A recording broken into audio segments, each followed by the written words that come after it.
નમસ્તે મિત્રો, હું ડોક્ટર સંજય વાઘાણી કાર્ડિયોલોજીસ્ટ તરીકે સુરતમાં પ્રેક્ટિસ કરું છું છેલ્લા 10 વર્ષથી. આપણું ડે ટુ ડે એક્ટિવિટીમાં લાઈફમાં ઘણા બધા સ્ટ્રેસ હોય છે, મેન્ટલ સ્ટ્રેસ હોય છે, ફિઝિકલ સ્ટ્રેસ હોય, તેનાથી આપણી બોડીમાં ફ્રી રેડિકલ્સ જનરેટ થતા હોય છે, એટલે કે નુકસાનકારક અમુક તત્વો પેદા થતા હોય છે, જેના લીધે આપણી એજ પ્રોસેસ ફાસ્ટ થતી હોય છે, ઇમ્યુનિટી ડાઉન થતી હોય છે અને શરીરમાં ઘણા બધા રોગો આવતા હોય છે. તેમાંનો એક હાર્ટ ડિઝીઝ પણ પ્રોગ્રેસ થતો હોય છે. તો આ બધા રોગોની સામે રક્ષણ માટે કુદરતે એક સિસ્ટમ ગોઠવેલી છે, એન્ટીઓક્સિડન્ટ. પણ એન્ટીઓક્સિડન્ટ પ્રોપરલી એન્ટીઓક્સિડન્ટ આપણી બોડીમાં મળી રહે તેના માટે ઘણા બધા તત્વોની જરૂર પડતી હોય છે, જે આપણને ડાયટમાંથી અને એક્સરસાઇઝમાંથી ને એવી રીતે મળતા હોય છે, ઊંઘમાંથી પણ મળતા હોય છે.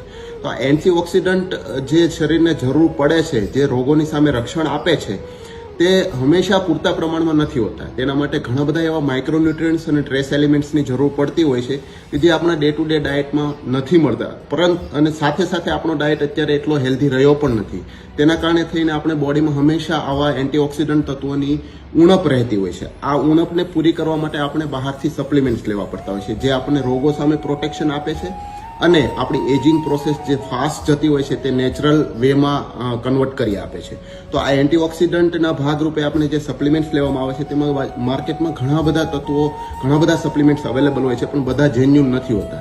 અને અમુક જેન્યુન જે સપ્લિમેન્ટ્સ હોય છે તે આપણે લઈએ તો આપણને ખરેખર એનો બેનિફિટ મળતો હોય છે.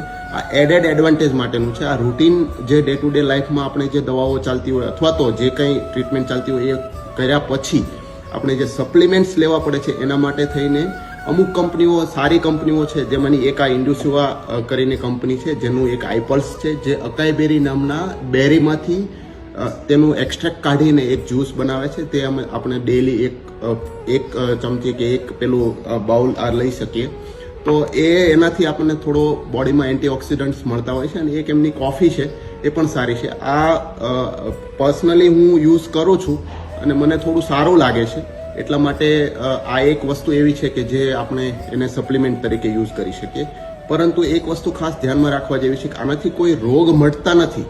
આ ખાલી ને ખાલી આપણા બોડીમાં જે સપ્લિમેન્ટ્સની જરૂર હોય છે અને જે સપ્લિમેન્ટ્સ ઘટતા હોય છે એ એડ કરવા માટે થઈને છે. આ ચાલુ કરવાથી કોઈ દવાઓ બંધ કરવી કે એવું કોઈ જરૂરી નથી. દવાઓ તો ચાલુ જ રાખવી પડે છે, પરંતુ જે બોડીમાં અમુક તત્વોની ઉણપ હોય છે એ પૂરતું કરવા માટે થઈને આપણે જે સપ્લિમેન્ટ્સ તરીકે મલ્ટીવિટામિન લેતા હોય છે, મલ્ટીવિટામિનને બદલે આ લઈએ તો વધારે સારું. Thank you.